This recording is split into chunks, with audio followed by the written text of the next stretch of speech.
Welcome back, friends. I'm so glad you've joined me again here in this sanctuary of reflection and spiritual awakening.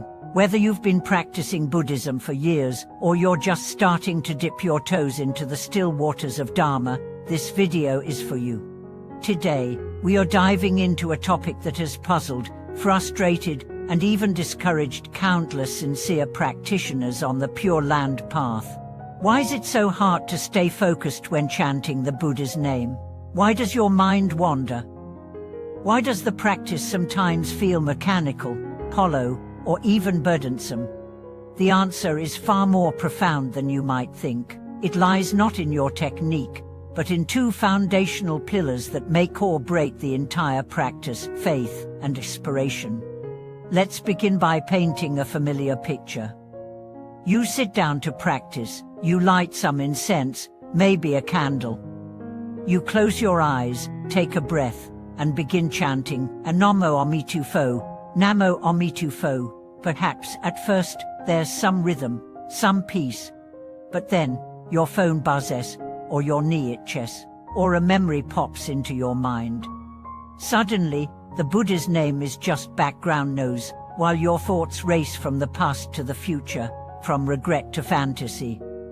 You snap out of it and try again, but the cycle repeats. Sound familiar? If you've been there, you're not alone. But more importantly, you're not broken. The struggle you feel is not because you're unworthy, it's because the roots of your practice are not yet deep enough. Like a tree that sways in the wind because its roots haven't yet penetrated the earth, your chanting is easily disturbed because it lacks the grounding force of true faith and the directing force of sincere aspiration. Let's explore these two concepts one at a time. Faith. In Buddhism, faith is not blind belief. It's not superstition. It's a deep, heart-rooted trust in the truth of the Dharma, in the vows of Amitabha Buddha, and in your own capacity to awaken. Do you truly believe there is a pure land? A realm beyond suffering, where every sound is Dharma, every breeze carries blessings, and every step is supported by lotus petals?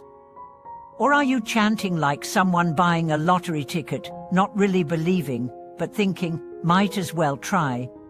If your answer is the latter, then it's no wonder your mind drifts, because faith is the fire that powers the engine of practice. Without it, your chanting is like a lamp without oil, dim, flickering, and quickly extinguished. To build faith, you must first study. Read the sutras, contemplate the 48 vows of Amitabha. Understand that this isn't mythology, it's a cosmic truth declared by a Buddha who attained enlightenment and then vowed to create a land where all beings could be reborn by merely invoking his name with sincerity. And over centuries, millions have done just that. Ordinary people with flaws and fears and doubts, who still achieved rebirth because they trusted the vow and aligned their hearts with it. Let me tell you a story. There was once a poor farmer named Zeng who lived in a small mountain village. His life was hard: droughts, illness, family troubles. But an old monk once passed through and told him, "Chant Amitabha's name, and when your time comes, you'll go to a place with no pain, no sorrow." Zen didn't know much, but he believed. Every day, as he tilled the soil, fetched water, fed the animals, he chanted, quietly, devoted life. When he died, his family said his face was peaceful, as if smiling. That night, several villagers dreamed of lotus flowers blooming over his home. Faith doesn't need education. It needs sincerity. Now let's talk about aspiration. Aspiration is the direction of your heart. It's your compass. It answers the question, why are you chanting? Is it just for blessings, for peace, for stress relief? Or do you chant because you truly, deeply, long to be reborn in the Pure Land? Because you want to leave behind the endless cycle of birth and death and meet the Buddha face to face? Without this aspiration, your practice becomes aimless. Like a boat without a rudder, your chanting will float wherever the currents of distraction pull it. But with aspiration, your mind has purpose. Even when thoughts arise, you return, because you remember your goal. Aspiration must be cultivated daily. Say to yourself, I want to be reborn in the Pure Land. I want to leave suffering behind. I want to meet Amitabha Buddha. I want to help others awaken. Say it out loud. Write it down. Remind yourself constantly. Make it your heart's song.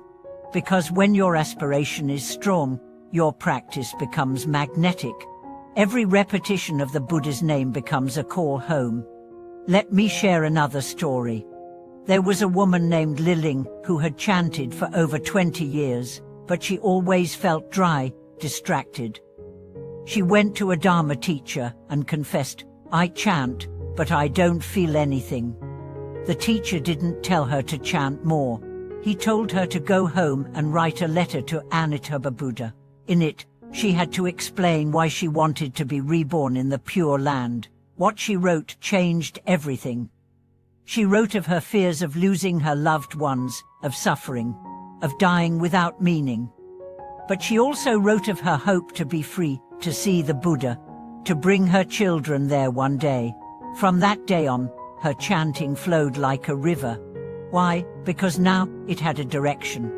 Faith is the root. Aspiration is the arrow. With both, your practice becomes unshakable. But there's one more piece: action. Chanting alone is powerful, but when combined with virtuous living, its power multiplies. Be kind, be honest, be humble. Don't just chant Amitabha's name. Live like someone who wants to meet Amitabha. When you help others, when you forgive, when you let go of grudges, your heart becomes lighter, and the lighter your heart, the easier it is to rise toward the Pure Land. So, what can you do today? First, rekindle your faith. Study the sutras, listen to teachings, surround yourself with images of the Buddha. Let his presence become part of your daily life. Second, deepen your aspiration. Journal your reasons for practice. Visualize the Pure Land. Speak your wishes aloud. Third, align your actions. Let your chanting be echoed in your deeds. Let every moment of mindfulness be an offering to the Buddha. And lastly, be patient. Progress is not measured by visions or miracles. It's measured by how quickly you return when your mind drifts, by how sincerely you chant even when you don't feel like it, by the subtle peace that grows in your heart day by day. Thank you so much for watching this video. If this message resonated with your practice, if you've struggled to stay focused and now feel renewed, please share your thoughts in the comments. Your honesty could uplift someone who feels alone in their struggle. And if you know someone on the Pure Land path who's been feeling discouraged, share this with them. Let's walk this road together. If you found value here, please like, subscribe, and support the channel. Your encouragement helps us bring more light, more Dharma, and more compassion into the world. Until next time, chant with faith, aspire with clarity, and walk the path with confidence. I'll meet you, foe.